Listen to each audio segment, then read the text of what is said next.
Plaisir, façon Hollywood, au plaisir du pouvoir asservissant et dégradant, allant jusqu'au meurtre, jusqu'où peut-on aller dans le principe du plaisir?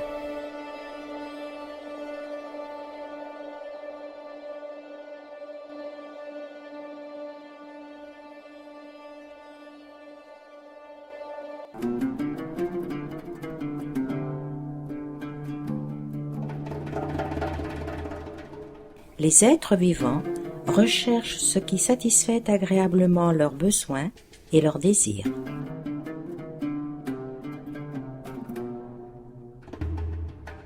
Par exemple, boire,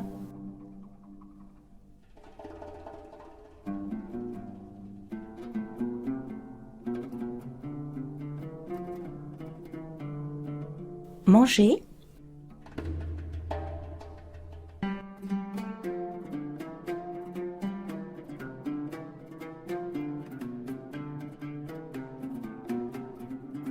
s'accoupler dans le sexe,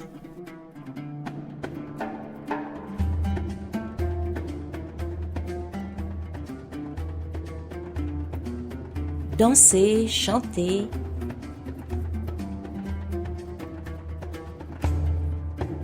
mais l'homme en veut toujours plus et tout de suite, il tombe alors dans l'excès du plaisir et le plaisir vire au cauchemar. Il ignore un autre principe, celui de la réalité. Et c'est là où commence l'histoire de Sodome.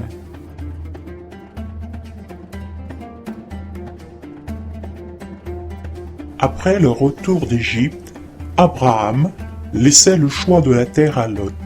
Ce dernier s'attribua la meilleure part, la région du Jourdain. Lot s'établit finalement à Sodome. Lot choisit son propre plaisir sans se soucier de celui d'Abraham, son oncle. À Sodome, une seule loi, celle du plaisir. L'escalade du plaisir fait que peu à peu, les individus sujets deviennent des objets de plaisir. Objets de plaisir pour soi, pour les autres, pour tous. Un grand nous collectif, exalté dans tous les plaisirs. Ce nous ne supporte aucune autre loi, surtout celle du principe de réalité qui fait naître le sujet conscient de soi et des autres.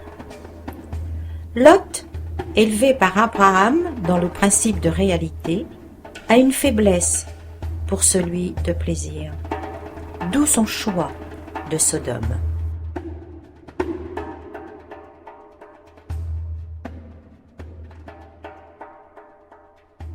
Deux étrangers arrivèrent le soir à Sodome.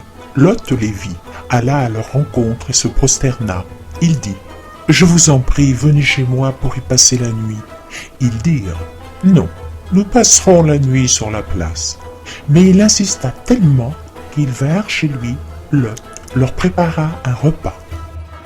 Lot respecte les lois de l'hospitalité. Il reconnaît encore l'autre comme sujet. Les deux étrangers sont les messagers du principe de réalité. Lot les reçoit comme tels. Les hommes de Sodome entourèrent la maison, depuis le plus jeune jusqu'au plus vieux. Toute la population était là. Ils appelèrent Lot et lui dirent : « Où sont ces hommes qui sont venus chez toi pour cette nuit ? Fais-les sortir et donne-les-nous, pour que nous abusions d'eux. » Les gens de Sodome veulent abuser des deux sujets et en faire des objets de plaisir, comme eux.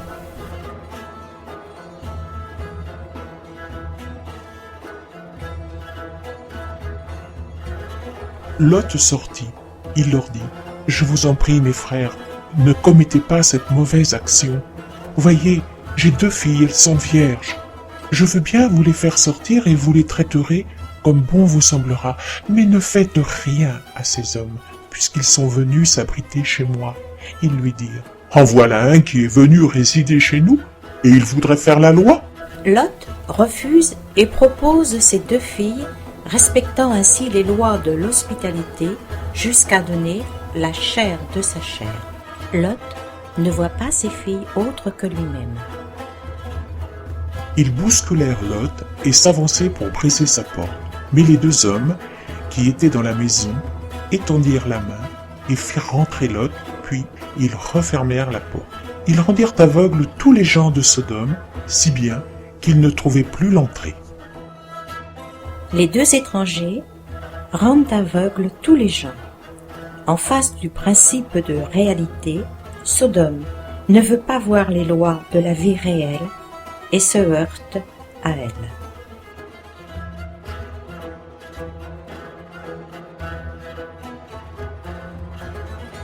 Au matin, les étrangers dirent à Lot, « Lève-toi, prends ta femme et tes deux filles, sinon tu vas périr dans le châtiment de la ville. » Yahvé avait pitié de lui. Ils le firent sortir et le conduisirent hors de la ville. Quand ils furent aux portes de la ville, ils lui dirent, « Sauve-toi si tu tiens à la vie.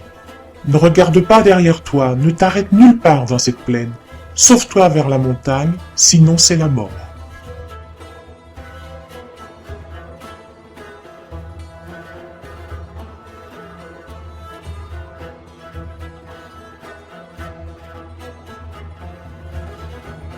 Lot répondit, « Non, mon Seigneur, mais vois que je ne peux me sauver vers la montagne. Le malheur m'atteindra avant. Je voudrais me réfugier dans cette ville toute proche.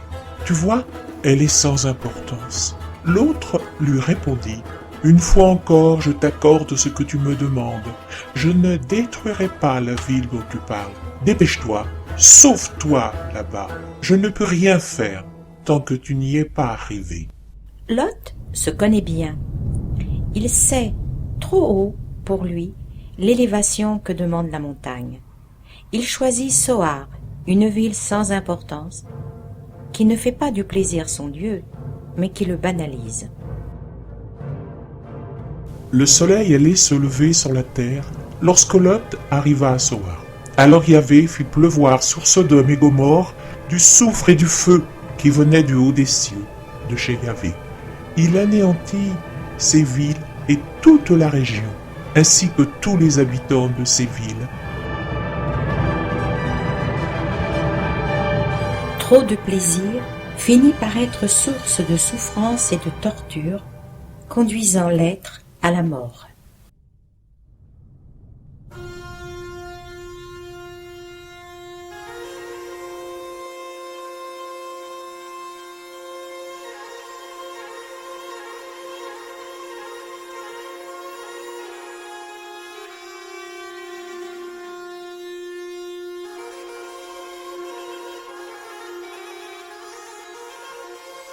Comme la femme de Lot regardait derrière elle, elle devint une statue de sel. De Soar, Lot vint s'établir dans la montagne avec ses deux filles, car il ne se sentait pas en sûreté à Soar.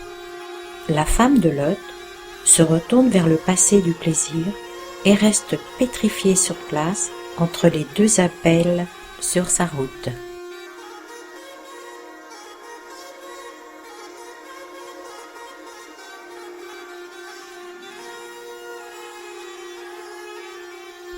Lot, encore fragile, se dirige vers les hauteurs de la montagne. Il s'installa dans une grotte avec ses deux filles. L'aînée dit à la plus jeune, « Notre père est âgé, et il n'y a pas d'autre homme pour s'unir à nous. Faisons donc boire du vin à notre père, et couchons avec lui. Ainsi, nous donnerons une descendance à notre père. » Elles enivrèrent leur père, et Lot ne se rendit compte de rien. C'est ainsi que les deux filles de Lot furent enceintes de leur père. L'aînée enfanta un fils qu'elle appela Moab, c'est le père des Moabites.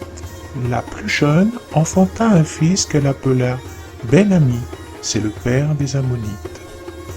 Les filles de Lot prennent à leur tour leur père comme objet inconscient et abusent de lui.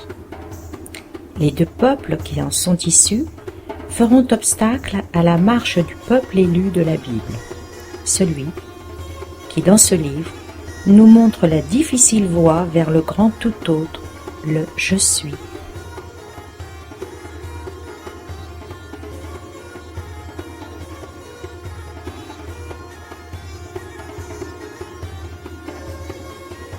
Marche pour sortir du principe de plaisir et devenir un sujet conscient en accueillant le principe de réalité et ses lois. Et faisons que cette route de la vie soit le plus agréable possible.